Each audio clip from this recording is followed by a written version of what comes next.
देखिए, मैं आजकल के इंटरव्यूज में कह ही रहा हूँ कि जब मैंने पहली गदर की थी इतनी सक्सेसफुल हो गई थी कि मेरी दुकान बंद हो गई और जब दूसरी गदर आई तो फिर से दुकान खुल गई।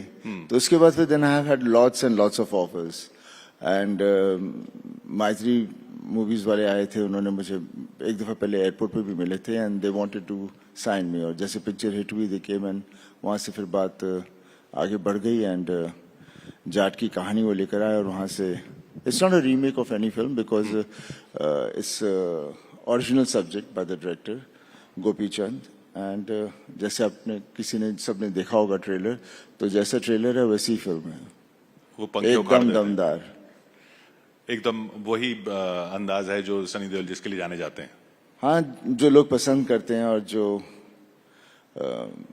हमारे देश से जुड़ा हुआ है, मिट्टी से जुड़ी हुई कहानी है। तो ये बताइए, ये कहते हैं कि हिंदी फिल्म इंडस्ट्री जो है वो ऑडियंस से कट गई है और लगता भी है, दिखता भी है, फिल्में जिस हिसाब से नहीं चल रही हैं, जबकि साउथ इंडियन फिल्म्स चल रही हैं। अब आप साउथ के साथ काम कर रहे हैं, तो क्या फर्क लगता है आपको? क्यों हिंदी फिल्में, क्या प्रोड्यूसर्स समझ नहीं पा रहे अब?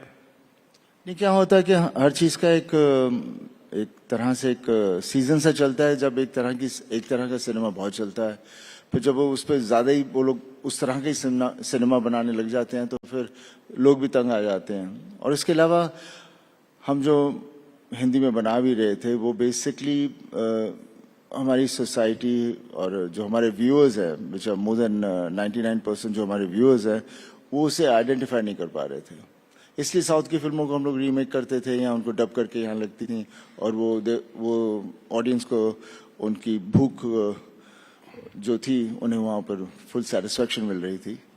आई think that was the only reason, otherwise ऐसा कुछ नहीं था, बिकॉज ऐसा सिनेमा मैं बहुत सालों पहले से भी करता आ रहा हूँ। एंड हम जब शहरों में होते हैं तो हमारी सोच और जो वहाँ पे पलते भी हैं बच्चे और जो भी चीज़ें आती हैं कॉर्पोरेट्स आगे सब, तो उनकी सोच बहुत ही फॉरेन और बहुत ही शहर के वहाँ तक ही रहती है। जो देश में हो रहा है उससे ज़रा दूर ही चले जाते हैं। तो आई थिंक हम थोड़े दूर चले गए थे, अब मेरे को लगता है वापस आ जाएंगे। तो जब दूर चले गए थे तब आपको लगता था कि ये जो फिल्में आ रही हैं या ऑफर भी हो रही हैं वो ऑडियंस उनसे आइडेंटिफाई नहीं कर पाएगी?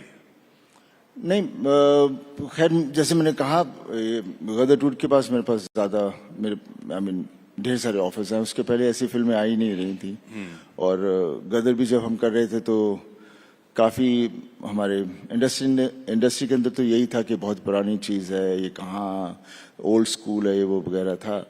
लेकिन जब जनता को जो चाहिए था, जनता ने कहा नहीं भाई हमें तो यही चाहिए, तो वहाँ से फिर हमारे प्रोड्यूसर्स की, हमारे फिल्म मेकर्स की थोड़ी सोच बदलनी शुरू होगी। एंड आई एम श्योर ये साल या अगले साल तक सब्जेक्ट्स उस तरह के आएंगे जो which will reflect our society, reflect our country.